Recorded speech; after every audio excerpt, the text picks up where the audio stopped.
Probably should have brought some hot chocolate in here with me, to be quite honest with you. I think we had a little bit of everything out on that field today from a weather standpoint. We had fog this morning, and then we had the wind and the rain, then it went to snow. The field dissipated. I thought the field was in good shape when we got there, but it dissipated pretty quickly.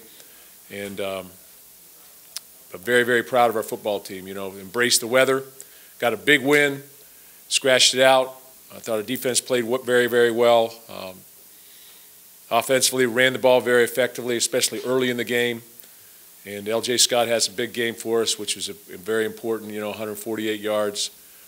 So get opportunity to send our seniors out. So that's to close out, and with an our eighth win here, and now we can look for number 9. So, hey, we scratch and claw for wins. That's all I can tell you, and excited about that opportunity to play for 9 wins this next week. So I'll take some questions. Mark, this is probably only the second game you've really been able to impose your will up front and get a running game like that. In this weather, the importance of that, can you speak to that a little bit? And also, yeah. LJ, sort of what he's given you over the last 3 years, tonight seemed to be sort of a selection of his finest. Yeah, I think that, first of all, it was critical to our success. We weren't throwing the ball very effectively, obviously. You know, the weather had a lot to do with that. I looked up there when the snow was coming down. It was just difficult to even see through the snow a little bit. And then as the game progressed, it became more like we didn't have to take the risk to throw the football. We were three possession lead. So, you know, we just sort of felt like, hey, let's just grind it out. You know, let's get the 4, the 5, get the first down, and that type of effect. So I thought Coach Warner did a nice job calling the game there with that, and that was directed from me. Didn't want to take the risk of throwing the ball down the field and having a turnover or something of that nature. We weren't throwing the ball that effectively. So, but I agree with you, very critical. And LJ had a great game, and he made some good cuts and got vertical and broke some tackles. Better games? Yeah. You know, I'm not sure.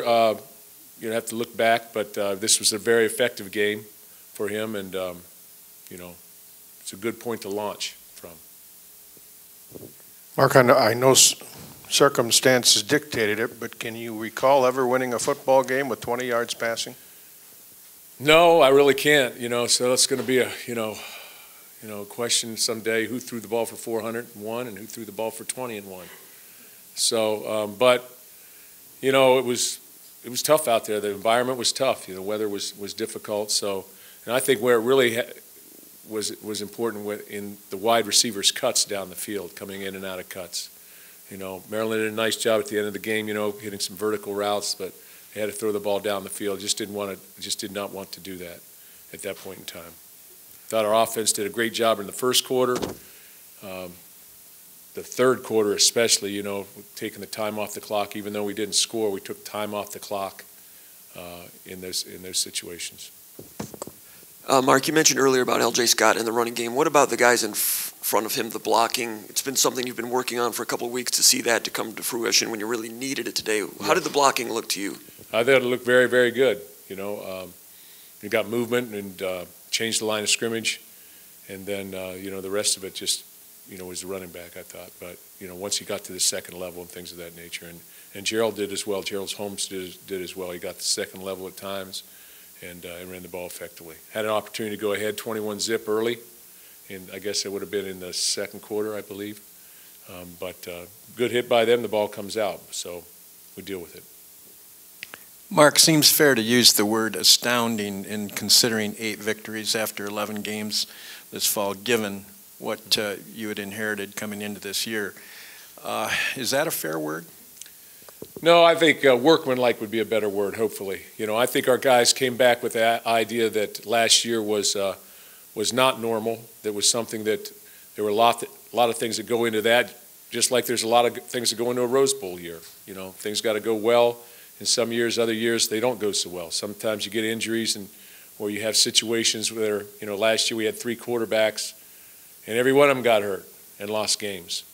And our linebackers were out and things of that nature. So, and you know, it takes a toll on you, I think, in terms of emotional toll on you as well. When you win games and you win them close, that's a positive. It's an emotional positive, and you always feel like you're going to be able to get to it. So I thought our energy continues to be very good in practice. Our guys know what we want to do, and they do their very best to try and do it. So I'm very proud of our football team because it's a bounce-back year. And usually when you have those type of years like that, there's a lot of, I don't know, there's just a good feeling about it. So coming off of last week's game as well, you know, my biggest concern was how were we going to respond. We played for so-called, you know, if we had won that game the week before, you know, we were playing to win it, to represent the East today. And I didn't know how really our guys would respond. What are they going to play for? You know, what's the reason now? You know, because playing for bowl games is a little bit of intangible. You know you're going to a bowl game, but what bowl game? You really don't know. So it's a little bit of an intangible type thing. So very proud how we embraced everything, came out and played with a lot of enthusiasm, a lot of energy, and that sideline was live. Mark, looking at the defense for 3 quarters or a little over that, they're playing some of their most dominant. Was it keying on the run? Was it stopping the pass? What was it that you guys came in thinking that they would do with their quarterback situation? Really weren't sure. They'd thrown the ball in previous games with Wartenschlager, and he was effective. But really their 2 running backs, you know, 2 and 6, were very effective, especially last year. That was the number one thing. We had to make the game at least one-dimensional, which I thought we did do that. They got out a couple times, but not for very much. So thought we played well on 3rd down. Towards the end of the 4th quarter, the last 6 minutes, they got one.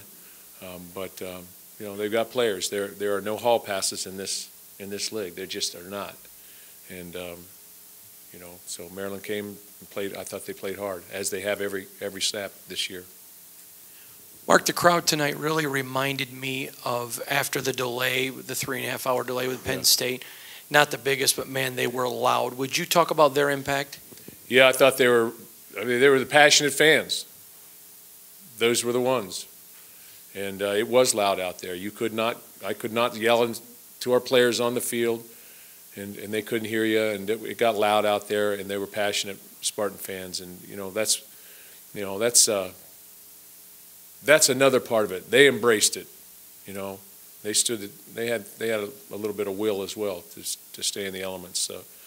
So they should be congratulated, and the win is their win as well. So they got 8 as well. So, but I'm very excited about win number 8. Sets up number 9. That's what it does. Mark, Bryan was 2 for 14. Weather may have been a factor in it, but can you kind of talk about Maryland's coverage? I mean, how good were they? Tough to say without watching the film, but we thought their corners were very good. You know, this morning I watched all their big plays against them. And really only 2 of them were against their corners. And all year long, and last year as well, I thought their corner play was very good. They got some plays down the chute or things of that nature, or crossing routes, or, you know, backs out of the backfield for some big plays. But they really play well on the perimeter, and I thought they always do a nice job. You'd have to watch the film probably to see, you know, to give a real good idea. Mark, over in the middle, looking at a guy like Damian Terry, I know you tried to get him in on that final play. What has he kind of meant to your program over the years? I mean, he never really looked to transfer, he told me. So what has he kind of meant for his leadership and all that? You know, Damian's been a warrior. You know, when you're the number 2 quarterback, sometimes, you know, you don't get to take as many snaps. But, you know, you remain vigilant and you remain ready to go at all times. He's put the time in. He's had some moments here. You know, had the starting. You know, he played very well, I thought, last year versus Penn State as a starter. So he has started for us, and he's played good football for us, and he's been a valuable team member here. You know, Damian is a team person, and he's done an outstanding job. Mark, over here. Can you please talk about Chris Frey and his leadership? And, you know, this was his last game, obviously playing at home along with 14 other guys. But can you talk about his leadership a little bit and maybe the emotions of seeing a guy like that play his last games? And do you get emotional on senior nights? I get emotional on the last game usually, you know, when they play their bowl game or something like that, you know, when it is their last football game, because I'll be around them. But he's been a mainstay for us. He's been a warrior in terms of how he goes about his business, his practice, his preparation, you know, what he tries to do as a leader to the best of his abilities. and then his aggressiveness and his aggressive play and his want to on the field. And the one thing you know about Chris Frey, you're never going to have to ask him, did you go hard enough? Because he's going to give you everything he's got, every single play. And when he runs out of gas, you better put somebody else in for him because he is out. But he's been a great Spartan here. He's been on the front side of a lot of wins here, and very happy that this senior class is going out in this fashion.